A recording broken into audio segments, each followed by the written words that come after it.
My name is George Athanasakos, and I'd like to welcome you to the Ben Graham Investing 2012 Value Investing Conference.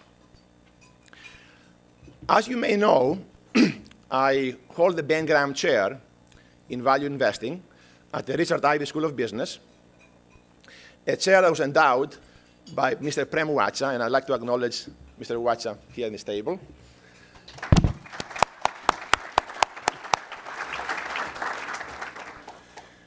My mandate has been to develop a program, an academic program in value investing, and spread the word to academics and the public.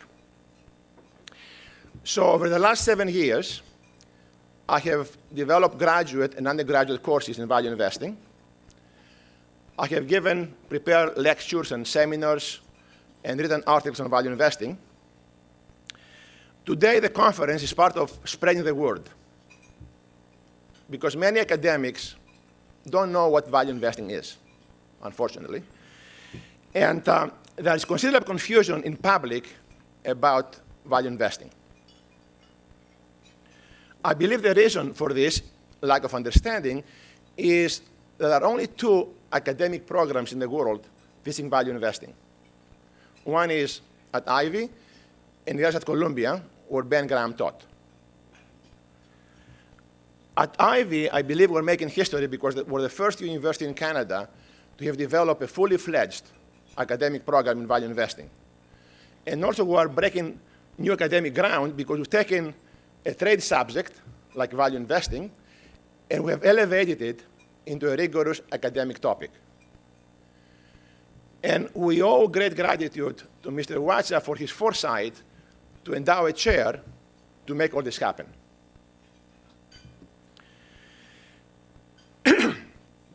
As you know, the markets had a terrific run from 82 to 99. Equity investments, even on autopilot, they made money. Passive investment, passive portfolio management ruled. I believe the future will be different. Autopilot investments will not be as profitable. The equity markets are becoming more volatile, and I think will continue to become increasingly volatile. As productivity growth slows down, tax increase, government spending declines, population growth slows down and turning negative in many Western countries, baby boomers retiring and spending as opposed to saving and investing, and eventually interest rates and inflation rising. I believe the only way to make money in this environment is to be an active portfolio manager and a patient and disciplined stock picker, like a value investor. Modern portfolio theory that it is at the universities and the proponents of market efficiency, they reject a case-by-case stock analysis. As value investors, we disagree. Of course, now we all know that the markets are not efficient, at least in the short run. And that modern portfolio theory defines and measures risk inappropriately. I believe a case-by-case stock analysis and due diligence will be critical in this era of stock picking. Choosing the right stocks will do more to mitigate risk than controlling and managing risk via diversification. So I'm really excited to have here our panel of value investors. They're a living testament to what I described, and they will tell us how they put in practice what I discussed.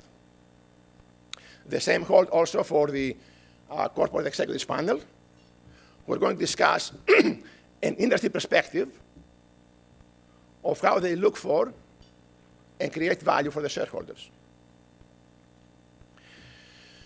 Mr. Buffett once said, "I'm a better investor because I'm a businessman, and I'm a better businessman because I'm an investor." As value investors, we want to buy companies that create value. Companies that are well managed with executives who know how to look for and create value and make their companies attractive to investors. In our conference, we'll cover both sides of the equation today. I would like now to introduce very briefly our distinguished speakers in the order they will present. Their bios are in your brochures, so I will not be referring to the bios because I want to save time due to the condensed nature of the conference. And I want to transition quickly from speaker to speaker. The keynote speaker is Ms. Lauren Templeton, who's going to discuss lessons learned from Sir John Templeton. Our value investor panel includes Mr. Wayne Peters, who came all the way from Australia to present Take a Simple Idea and Take It Seriously. Mr. Jeff Stacey, who came all the way from Waterloo, Ontario, who will discuss searching globally for outstanding value investments. Mr. David Winters, who will discuss global trifectas, and Mr. Monish Pabrai, who will discuss Ben Graham's net are alive, well, and working in 2012. Our corporate executive panel will discuss looking for and creating shareholder value and industry perspective, and will include Tom Ward, who will give us the Sandridge energy perspective, Mr. Mark Bertrand, the mega branch perspective, Mr. Bill McMorrow, Kennedy Wilson perspective, and Mr. Richard Garneau, Resolute Forest products perspective. Please join me in welcoming our speakers.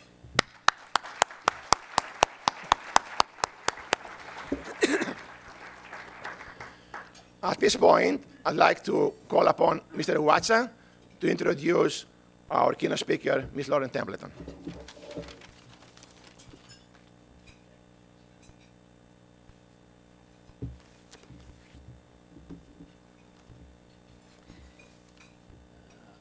I think George lost his voice because value investors have been having a tough time last 3 or 4 months. So poor George might have lost his voice because of that. But I am really happy to be here, and it's a pleasure to be here. You know, value investing just reminds me that I was introduced to it not at university, but at my first job. John Watson, who was the vice president of investments at Confederation Life, he introduced us to value investing, a whole bunch of us, including the people, many of the people in this room. And so we wanted to do something ourselves at the Ivey Business School, and we took many years before we were able to get a professor like George Athanasakis. And George has been he was there now for 7 years. In 7 years, Columbia, of course, has done this course for, since the 1920s, I think, 1920s and 1930s, and it's outstanding. But George has done a wonderful job. He is really liked by his students, and I wanted to recognize George by giving him a nice round of applause. Thank you, George.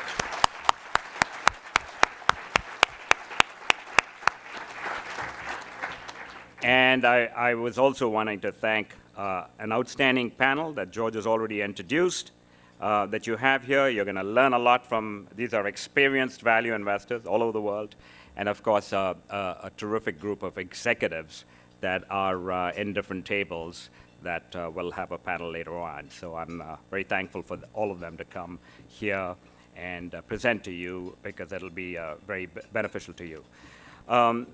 But it is my pleasure to introduce Lauren Templeton. John Templeton, her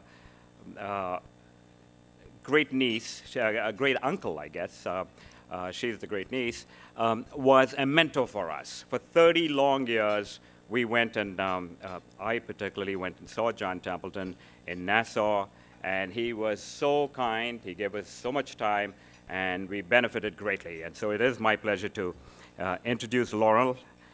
Templeton, and she's the founder and president of Lauren Templeton Capital Management, Value Investing Boutique, not surprising, but located in Chattanooga, Tennessee, the big metropolis of Chattanooga, Tennessee. The company is the general partner to the Global Maximum Pessimism Fund. As I mentioned to you, Lauren is the great niece of Sir John M. Templeton and is a member of the John M. Templeton Foundation. She is the only one from the extended Templeton clan managing money professionally, like Sir John. So from Sir John, his family, only Lauren manages money professionally. She began investing as a child under the heavy influence of her father, as well as her great uncle, Sir John Templeton.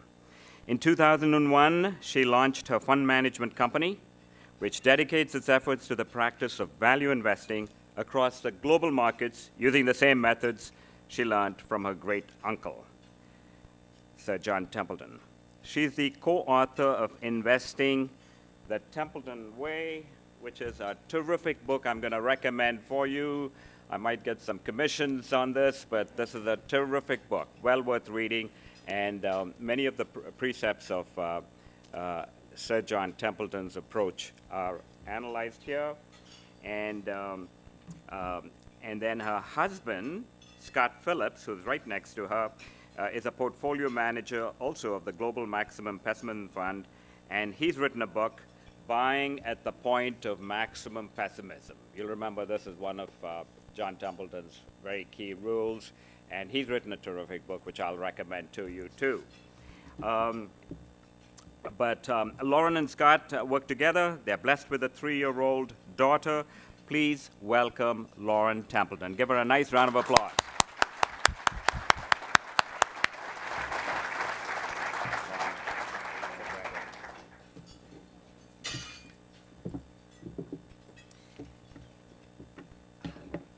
Thank you. I'm so excited to be here today speaking with you.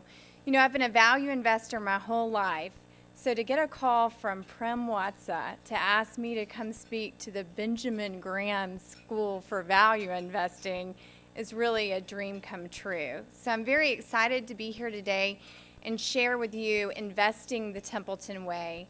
These are the lessons I learned from my uncle, Sir John Templeton. I've been investing my whole life. I started investing when I was about 7 years old. And actually, my father was the first person to teach me about investing. He would allow me to pick one stock per month, and he would take the stock certificate and he would hang it on the wall of my bedroom. So as a child, my room was literally wallpapered in stock certificates. And this was really my first lesson in value investing. Because if you have that perspective, which is the perspective as an owner of a business, you think about investing a little bit differently. So that's how my career began. Dad would put me to bed with stories about the magic of compounding, and I went straight to sleep. But when I graduated from college, I knew that I would eventually go work in finance. There was no question in my mind that I wouldn't work in the stock market. And in 2001, I received word from Sir John, my uncle, that he wanted me to launch a hedge fund, and he was going to seed it to the tune of $30 million. So this is how I started out my professional career. I was 24 years old at the time. And that was not unusual for Uncle John. Often when he did give somebody the green light, that's exactly how he did it. He threw you the ball and expected you to run with it. So I've been running ever since, and studying his career even more closely now that I'm managing money professionally. So let me share with you some of the lessons I learned throughout the years with Sir John. So just to review, Uncle John was born in 1912 in a tiny town in Tennessee called Winchester, Tennessee. It's actually the same town I grew up in. He was the youngest of 2 sons. My grandfather was his eldest brother. And his parents were quite unusual in Winchester, Tennessee. His mother was college educated, which was not common for rural Tennessee in the early 1900s. His father was a lawyer and also owned cotton gins in Winchester. He was kind of a strike-it-rich type of guy. And his father made a huge impact on Uncle John. His law office faced the town square where there was a courthouse. And during the Great Depression, when farms would come up for auction, Uncle John would watch his father look out the window, and if the auction produced no bidders, he would walk down the stairs across the street and buy farms for cents on the dollar. This was Uncle John's first lesson in value investing and made a huge impact on him. Also, his father dabbled in cotton futures, and one day came home and told Uncle John and my grandfather, "Boys, I've struck it rich. You're never going to have to work a day in your life. Your children will never have to work. We are stinking rich." And a few weeks later, he came home and said, "I've lost it all. We're bust." And he actually, in the end of his life, ended up borrowing very heavily from both of his sons. It's kind of a sad story. But his father's life made quite an impact on Uncle John. Now, legend has it that when the two boys were very young, they asked a local farmer what the best university was in the world. And the farmer said, "I hear Yale University is a pretty good place." So they both set their sights on attending Yale University. My grandfather went for 2 years, and then Uncle John went for 2 years. He received a letter from his father that said, "I can no longer fund your education, even to the tune of $1. Uncle John always said this is one of the greatest things that ever happened to him because he became very independent. He took 3 jobs to pay for his college education at Yale, and he also hit the poker tables. Now, I know some of you in this room knew him well, and you know that he was a great student of probabilities, so he was a terrific poker player. He actually made enough money to fund his college education at Yale University playing poker. The first time he did it, he went and deposited it in a bank in New Haven, and there was a run on the bank, and he lost all the money. So he took to the poker tables again, and he won all the money back. And this time he asked a Yale professor, "What is the safest institution in New Haven?" The professor told him. He went down and deposited the money. A few weeks later, he was walking by and saw 2 lines coming out the door. It was another run on the bank. One line was long, one line was short. He asked a man standing in the line, "What's the difference?" He said, "One is for savings, the other's for checking." So Uncle John hopped in the savings account line, converted his checking account to the savings account, withdrew his money, paid for his tuition, and the rest was history. He went on to become a Rhodes Scholar and attend Balliol College. When he arrived in Oxford, they said, "What do you want to study?" And he said, "Business." And they said, "Well, gentlemen never study business. How about law?" So he graduated from Balliol College with a law degree. And then he did something very important. He went with one of his roommates on a tour around the world to visit 40 nations. So he was gone so long that his mother actually thought he had passed away. She burned all of his letters and all of his clothes. But he indeed was fine, and he came back to the United States with a bedrock of geopolitical knowledge. His travels had brought him to the 1936 Olympics in Berlin when he had seen the building contingency of Nazi soldiers, and he correctly anticipated that the U.S. would enter World War II at that point. Of course, as many of you know, his first trade in maximum pessimism was purchasing 104 companies trading on the U.S. stock exchanges on the eve of World War II. 37 of those companies were in bankruptcy at the time. He made the purchase with $10,000 worth of borrowed money. A few years later, these stocks were worth over $40,000, and out of the 104 companies that he purchased, only 4 were not profitable. So that was his first trade in maximum pessimism.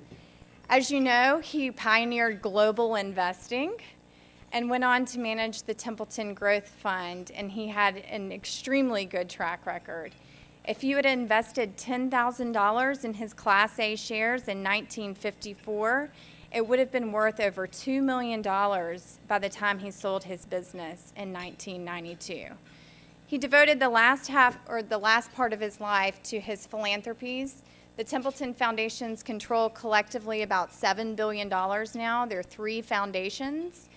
And they're probably best known for the Templeton Prize. The Dalai Lama has won the Templeton Prize this year, and Scott and I will go to London in 2 weeks to see the prize. But that's a little bit about Uncle John. I want to focus on his personal attributes. These are not personal attributes that I have assigned to him. He actually listed these himself. So he felt that these were the attributes that he had that made him a wonderful investor. The first was self-reliance, reasonable risk-taking, sense of stewardship, a drive towards diversity. After all, he pioneered global investing, a bargain hunting mentality, and I would just add that this was a pervasive life quality for him. He wanted a bargain whether he was buying a suit, a car, a house, a stock. It's just the way he viewed the world. Broad social and political awareness, flexibility, devoting large amounts of time to study, an ability to retreat from daily pressures. Every day he left his office around 11:30 to go walk in the surf at Lyford Key for about an hour before returning to work. Right now, my husband is actually working on a revision of the 1983 book, The Templeton Touch. And we've spent the past 3 weeks traveling all over the world, interviewing the world's greatest value investors.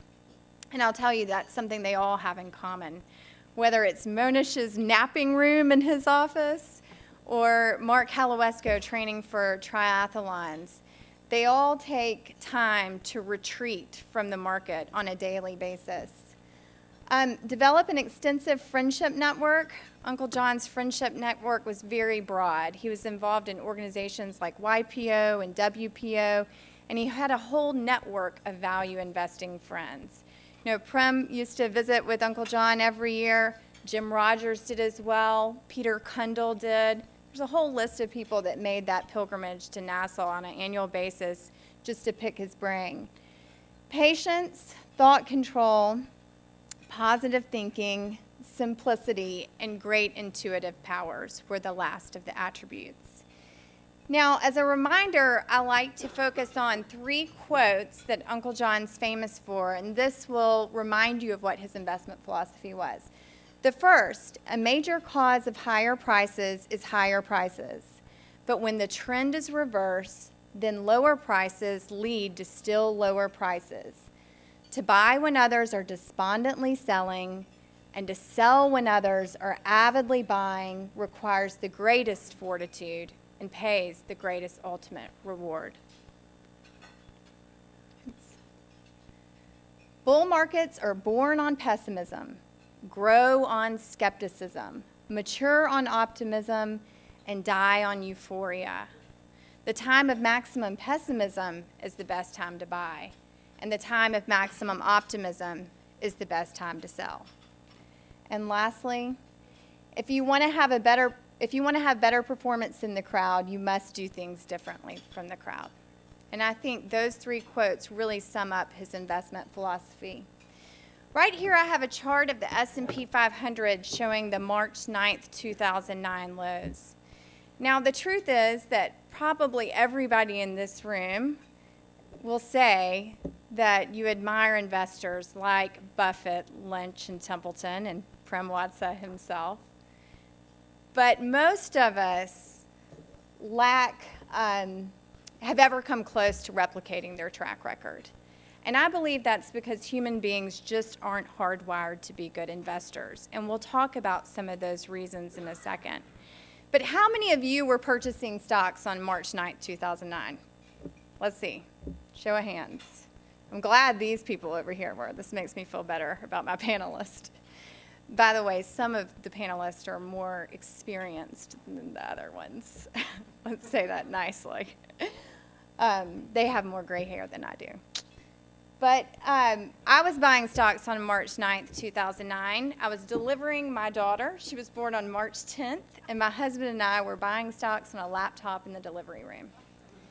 And the nurse came in and said, "You better turn off that laptop," looking at my husband. And I looked at Scott and said, "Did you get the orders filled?" So we knew that things were exceptionally cheap at that time. But the truth is we had been purchasing stocks for several months leading up to that date. But I point this out because I do believe that humans are not hardwired to be good investors. How many of you are familiar with the term Homo economicus? A few of you. Okay, so this is a term that academics use to describe man as a perfectly rational wealth maximizer. Okay, so man who's always going to make the decision that maximizes his financial well-being.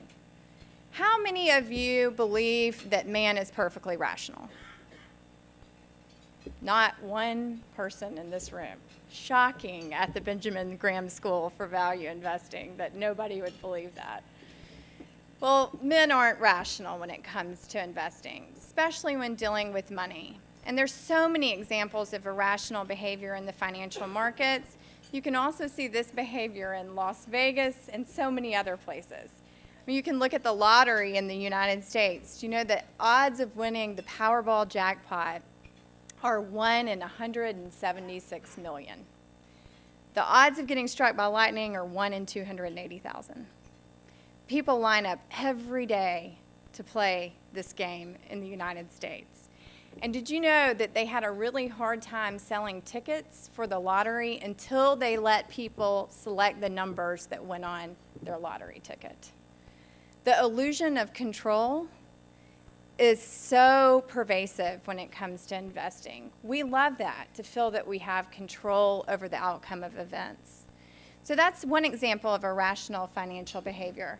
But despite the fact that men are very consistently irrational, especially when it comes to money, most of the theories taught in business schools are based on the existence of Homo economicus. So whether it's capital asset pricing model or modern portfolio theory, they all have in common one thing, and that is that Homo economicus is making all the decisions, when we know, in fact, that that is not the case. So behavioral finance is a new field of study, and this is the academic definition, but I always say it's the study of why men make irrational financial decisions. I do think that Uncle John was one of the first students of behavioral finance. He definitely understood all of his biases. I went to a conference about 5 years ago, and it was led by a neuroeconomist, and I came back so excited about the field of neuroeconomics and behavioral finance, and I bought every book I could find on the topic, and almost every one of them quoted Sir John Templeton. So what it taught me was that value investing and behavioral finance are really perfectly compatible. And there's a great book on this subject by James Montier called The Little Book on Behavioral Investing. Have any of you read it? You should go buy it. It's a very quick read. And he's got a very simplistic way of describing to readers the two processes that always run in the human brain. And I'm going to do my best to explain them to you today. He actually uses an analogy from Star Trek. Do they have Star Trek in Canada? I don't know. Yeah, they do. Okay. So Dr. McCoy and Spock, you know? Who can tell me the difference between Dr. McCoy and Spock? Well, Dr. McCoy was a very emotional man, forever letting emotions rule the day. And Spock was a Vulcan species or something like that, and he was very rational. This compares to the X system and the C system that are always simultaneously running in the human brain. So we'll get a little scientific for a second. The X system is a very quick and dirty system that humans use to send a ton of information all at once to a little area of your brain which sits right here called the amygdala. Your amygdala controls your emotions. That's your fight or flight response. Scientists have proven that the human brain can take in up to 40,000 points of data a second, even though you may consciously only be aware of about 40 at any point. Unconsciously, your brain is processing all this information. So how does it send 40,000 points of information quickly to your amygdala? It does it by creating mental shortcuts. And these are the biases that you have to be aware of when you're an investor. So To be really succinct, I would say that we are all descendants of men with acutely tuned amygdalas, right? We're here because of that, because our amygdala keeps us out of trouble. It says, get up and run, there's a lion coming. Now, simultaneously, there's another process running in your brain called the C system. And it is a much slower system. It is a deductive system. And it's very analytical. It's a step system. So it's much slower, and it sends information to the prefrontal cortex. That is a rational process, and it takes active engagement. So let me give you an example. Imagine you're walking down a road. It's a beautiful day. The sun is shining. The trees are out. They're all green. The flowers are in bloom. And you see a vicious dog running straight for you. The dog's foaming at the mouth. He's a big, scary dog. Imagine how you would feel that second. That is your amygdala. You're sweating. Your heart's starting to beat a little quicker. Your amygdala has said, I got to get out of here. How do I save myself? That's the amygdala. Your C system is working in the background. You look over and see a house. There's a chain attached to the house. You follow the chain over. The chain is attached to a collar around the dog's neck. You look and see a fence in front of the dog. Your C system kicks in later, but tells you, I'm safe. I don't need to worry about that. Well, the problem with investing is that in stressful situations, investors rely almost solely on their X system. And you can see this when traders sell out at the bottom of the market and they're asked, why'd you do that? You knew it was a bad decision. Often the answer you'll get back is, I wanted to live to see another day. So these are some of the processes that go on in major market panics. People are relying on their X system. So these mental shortcuts that your brain has come up with to process so much information and send it to the amygdala and keep us alive are what behavioral finance experts refer to as heuristics and biases. And there are a good many of them. And I recommend that you buy a book on behavioral investing and read about them, because research has proven that if you're just aware of your biases, you'll become a better investor. I like to focus on the biases on the right-hand side of the screen, which are herding, contagion, imitation, and cascades. So human beings have a tendency to social proof. And social proofing is when faced with an ambiguous situation, we look to others to see what to do. A great example of that is sitting on the interstate. And I do this all the time, because I can't figure out how to work the GPS. I'm not great with technology. But on the interstate, you're in a traffic jam. And you're sitting there, you're getting really steamed, and you see a car get off at an exit. And another car follows it. And another car follows it. And you're sitting there thinking, do they know a shortcut? I don't know. Do you follow them or not? This is what happens in market panics. Investors who have not done their own research and relied on advice investors that have not done their research and relied on advice solely from their broker or expert, they have nothing to form their conviction on. But they're seeing all the cars get off on the interstate, and they're thinking, they know something that I don't know. I'm going to sell. I want to live to see another day. Their X system has taken over. So, this is very important to value investing, because in our business, we always say that our stocks really fall into two categories: neglected stocks or maximum pessimism plays. So those are crisis situations and panics. Those are the two ways I believe you can find a bargain security. So on neglected stocks, we actually have a beautiful strategy. After many years of research, we have found a great way to identify neglected stocks, and we have identified a catalyst that will take them from being a neglected stock to a well-covered stock. I cannot tell you what that is today, because I think it would be very easy for you all to duplicate my strategy, and I am a competitive person.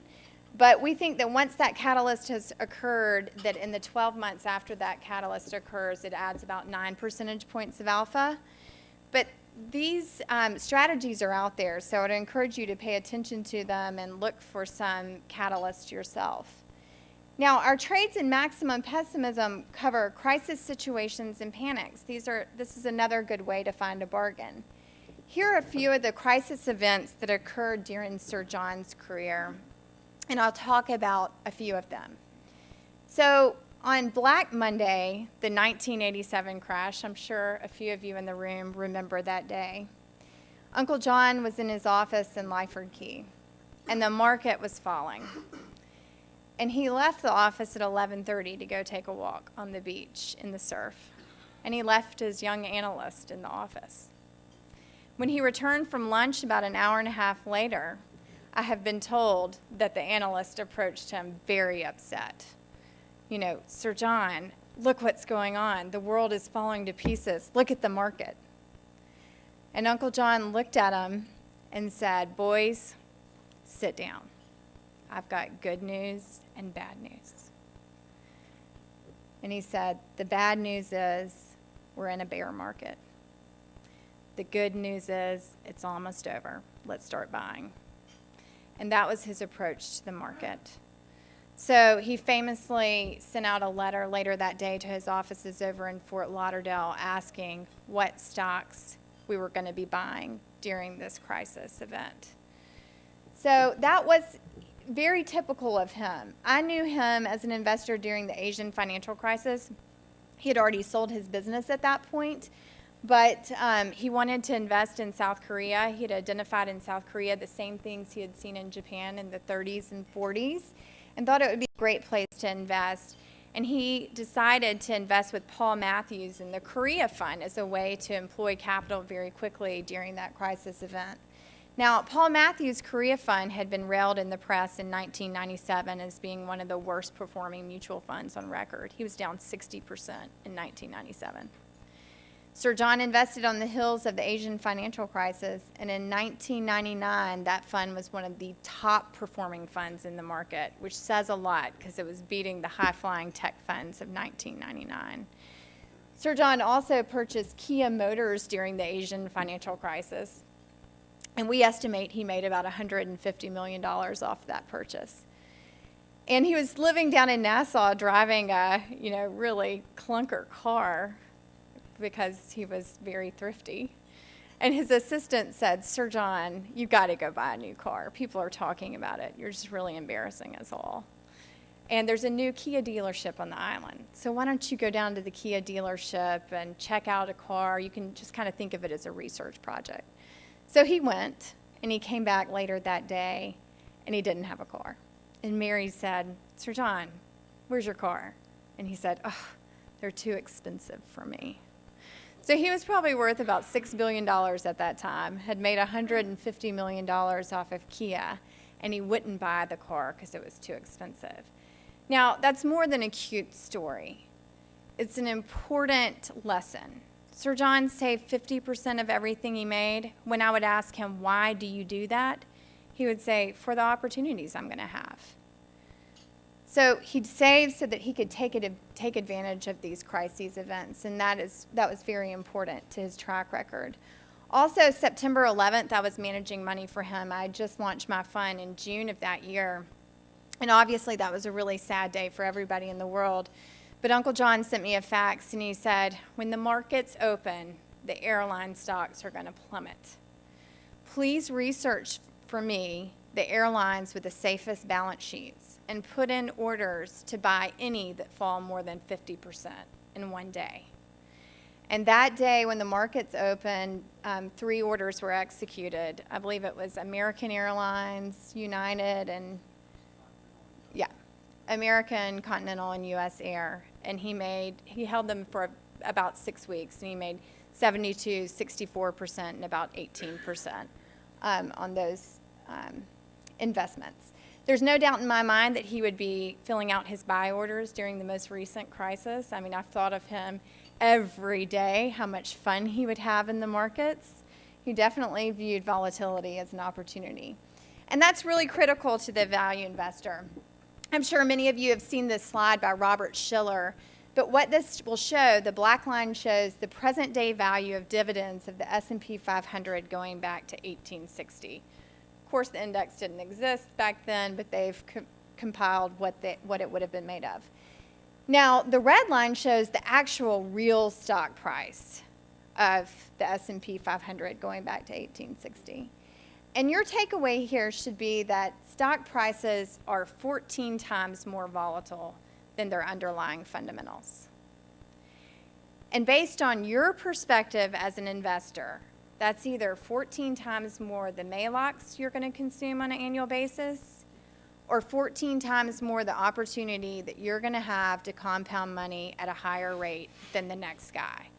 Sir John would have definitely viewed it as an opportunity. Here are some of the methods Uncle John used to take advantage of these events. Preparation, preparation, preparation was his number one method. But he always stored some funds in reserves. That's why he saved 50% of everything he made, right? Was to take advantage of the opportunities. He always maintained a wish list of securities that he had researched and prepared in advance that weren't currently priced as bargains. And that in a crisis situation, he could easily reach into his desk drawer and pull out this list. We did that. We have a list in our desk drawer, and we used it during the financial crisis. And let me tell you, you feel very powerful when you pull out that list in a scary situation. Now all of a sudden you have a plan. You're not scared to put money at work, and you start taking action and viewing it as an opportunity. It really is one of the most wonderful strategies to use. Sometimes he would maintain good to cancel limit orders in the market 20% below the current price. We do that occasionally at our company. Now, very rarely are those orders executed, but it has happened to us on several occasions. And let me tell you, when it happens, it's so scary that you know that if you didn't have the order in the market and you weren't already executed, that if you had to go decide to put in that order that day, you probably wouldn't do it, right? So these are all tools you can use to purchase stocks at points of maximum pessimism. And ultimately, Uncle John was an optimist and held a fundamental belief in the continued innovation, ambitions, and ingenuity of others. This is one of my favorite pictures of Uncle John. He's reading the Wall Street Journal at the North Pole. So scientists have proven that humans experience the pain of social exclusion at the exact same part of the brain that they feel real physical pain. So being a value investor is hard work. It's kind of like having your leg broken over and over again consistently. It doesn't feel good to people to go against the crowd, right? The pain of social exclusion. So I would suggest that investors might consider removing themselves from the crowd, even physically. You know, Warren Buffett's based in Omaha. I'll go there next week. And Sir John was based in Nassau, Bahamas. Neither of those investors were in New York. When I would ask Sir John about managing money in the Bahamas, he said, you know, Lauren, my track record, my performance really improved when I located here. And I said, well, why do you think that is? And he said, well, I think it's because I get the Wall Street Journal 3 days late. That's something to remember, you know, turn off CNBC. Don't monitor the portfolio on a second, you know, on a minute-to-minute basis. That's probably not healthy behavior, even if you are a professional investor. This is how we say at our firm that the average investor acts. The market starts rising. The average person says, let me wait and see what happens. It goes up a little more. Their friends start making a little money. There's nothing more damaging to a human psyche than to see your friends make money when you're not. It's really not pleasant. The market, so they invest there because their friends are making money. The market corrects. They say, I've heard I'm supposed to dollar cost average down. They'll put a little money in the market. The market corrects a little more. They can't stand it. They sell out at the bottom. The market starts to go up again, and they say, let me wait and see what happens. And in fact, the results really bear that out. This is a study produced by Dalbar, and this shows the returns of the S&P 500 and the U.S. bond index from 1985 to 2005. So over that time period, you see the S&P 500 returned about 12%. U.S. inflation was averaging about 2%. The average stock fund investor, 4%. Next, you have the U.S. bond index, which remarkably returned 10% over that time period, and the average bond investor returning less than 2%. So investors underperform the market, whether it's stocks or bonds. They consistently buy high and sell low. Now, I tried to figure out how I could put a W in this slide. I call this my BLT slide. When I was a kid, I was fed a steady diet of BLTs, Buffett, Lynch, and Templetons. And I'll have to figure out how to put a Watsa in there. But these are their track records. So, you've got Buffett from 65 to 2011 has annualized 19.8% versus 19.4% for the S&P 500. Peter Lynch from 77 to 90, annualizing 29% versus 15.5% for the S&P 500. And Sir John from 54 to 92, annualizing 14.5% versus 11.6% for the S&P 500. You can argue about these returns. Buffett's includes the early days of the Berkshire Partnership. Magellan, Peter's returns includes the first 4 years of Magellan when it was closed to outside investors. I think there's some remarkable things about this slide. Number one is that Peter Lynch and Sir John Templeton both manage mutual funds. These are not easy products to manage. People are always giving you money at the wrong time and always taking it away at the wrong time. So Buffett definitely had an advantage in the structure of his investment vehicle. Also, Peter Lynch conducted a study, and he wanted to know what the average Magellan investor had earned over that time period. And he found that the average investor returned 5% or less, and many actually lost money. So the only way that could have happened is if people invested after the manager had had a big run up and sold after they drew down.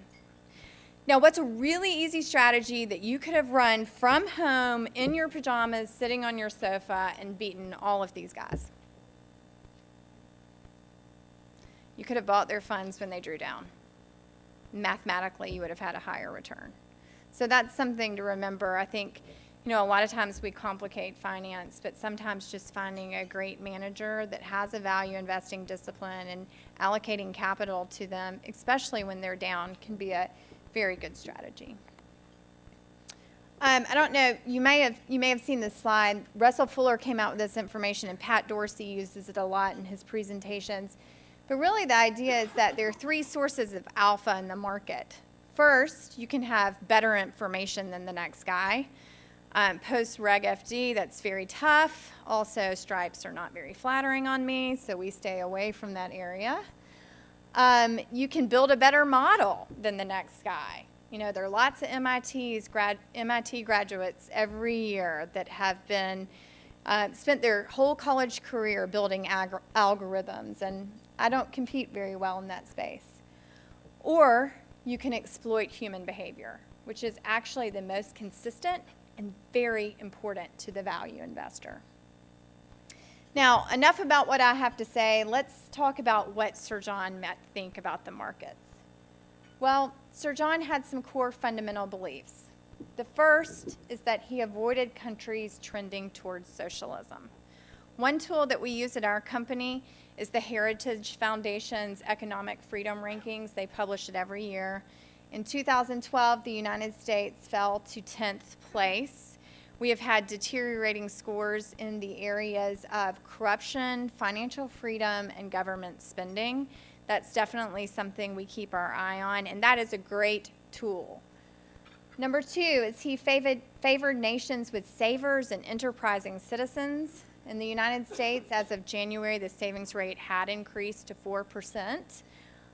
He definitely would have been concerned with the debt in the United States, though, and obviously 4% doesn't compare to the high savings rates of some of the Asian nations. And he liked well-positioned competitive firms with growth and thought they were the best long-term holdings. Now, I don't know if you guys have read the Financial Chaos Memo, but in 2005, one of the last memos Sir John ever penned, he sent to me, and it was called Financial Chaos. It is printed in full on the internet. All you have to do is Google Sir John Templeton Financial Chaos, but it is definitely worth reading. And the first line of that memo says, quite likely now, in June of 2005, the peak of prosperity is behind us. And the memo goes on to spell out the impending disaster in the financial markets. And it's dead on.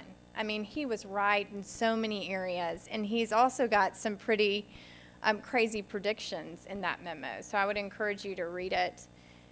But during that time period, he was spending a great deal of time thinking about who would manage his foundation's assets and where to put those assets for safekeeping. And to give you an idea of his long-term perspective, he would tell me, Lauren, I'm trying to figure out the best place to invest the foundation's assets over the next 200 years. That's how far he thought. And he had us research everything from property on the North Shore of South America to property in the Caribbean, property surrounding airports and hospitals, all sorts of different research projects. In the end, this is what he came back to, stocks. And this is the last paragraph of that memo. Not yet have I found any better method to prosper during the future financial chaos, which is likely to last many years, than to keep your net worth in shares of corporations that have proven to have the widest profit margins and the most rapidly increasing profits. Earning power is likely to continue to be valuable, especially if diversified among nations. And that's what we do at my company every day, is search the globe for these opportunities. If you want to know what our process is, very quickly, it resembles a lot of other value investing shops, but we start with a quantitative screening process. These are basic valuation screens, low P, low PEG, low price to book screens. Then we narrow that down. We focus on the bottom decile of that list. We ultimately run things through a discounted cash flow model under various scenarios. Then we'll perform fundamental analysis, talking to management, but more importantly, talking to competitors. And then lastly, we'll see if the stock deserves a place in our portfolio. Right now, somebody was asking me how the portfolio is positioned today. You know, we do have about 50% of our portfolio in the U.S., and that is left over from the financial crisis when we were buying large U.S. multinational companies that were trading at the largest discounts. These were the J&Js and Walmarts of the world. We were also buying a lot of stocks in the ag space tied to the growth of the emerging market consumer during the financial crisis. And that's the one trend I'll leave you with, is that if there's one thing in our portfolio that ties everything together, it is the growth of the emerging market consumer. We think when the world is obsessed with the U.S. and the European debt crisis and when the U.S. consumer will come back, that really investors are missing out on the largest opportunity in their life, and that is the growth of the emerging market consumer. And just to put it into perspective for you, okay, in the height of post-war prosperity in the United States, GDP per capita was growing at about 3% per year. And what that meant is that your standard of living would double roughly once every generation. And that matches exactly what I've been told my whole life. Work hard, go to college, get a good job, you can have a standard of living twice your parents. But in the emerging markets, the standard of living is doubling every 6 to 10 years. And this has a really profound effect on consumption habits. So initially in the financial crisis, we were focused on a lot of the protein producers, the idea that you have a little bit more disposable income, you eat a little better, add protein to your diet. If you need protein, you need grains, you need fertilizer, you need farm equipment. And we really made a lot of purchases based on that trend during the financial crisis. A lot of those stocks have recently hit our approximation of fair value. We look for 50% upside to our approximation of fair value before we employ capital. And right now, I'll say the portfolio is transitioning, but we're finding opportunities around the globe. And with that, I really appreciate you having me here, and I hope that you learned something from investing the Templeton way.